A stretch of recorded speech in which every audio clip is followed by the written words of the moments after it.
সংসার চলে আমার স্বামীর টাকায়, আর তুমি ভাতের থালাটা তোমার স্বামীকে আগে দাও কেন দিদি?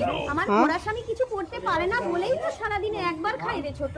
আরে ভাই এসব থোড়ি না। শিখাতে গিয়ে তো তোমার পাটা নষ্ট হয়েছে। ঠিক আছে, কত টাকা লাগবে বলো, আমি দিয়ে দিচ্ছি, তোমরা আলাদা করে খাও। রোজ রোজ এই অশান্তি আমার আর ভালো লাগে না। তুই তখন 6 মাসের, চারিদিকে মহামারী, মরণ ভাইরাস, বাবা মা দুজনকেই কেড়ে নিল।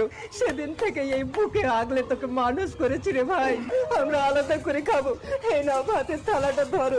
এই যে নিজে রোজগারের টাকায় ভাত খাবে, আমার স্বামী কিছু করতে পারে না বলেই তো এই সংসারের সমস্ত কাজ আমি করি ছোট। এইসব सही बात। করে কোনো লাভ নেই। যাও এখান থেকে। अरे ना ये गलत बात है यार, বড় বউ আমার ऐसे रहता है भाई छोटे वाले। बिल्कुल सही है। না না এবার তুমি খেও না। এটা নোংরা। আয় ম্যাও আয়। देखो भाई बिल्ली को दे देगा परवर जाएगा, लेकिन किसी भाई को नहीं खिलाएगा। তো ভাতটা ফেলে দিয়েছি, চলো খেয়ে নেই। नफरत की दुनिया को छोड़ के प्यार की दुनिया में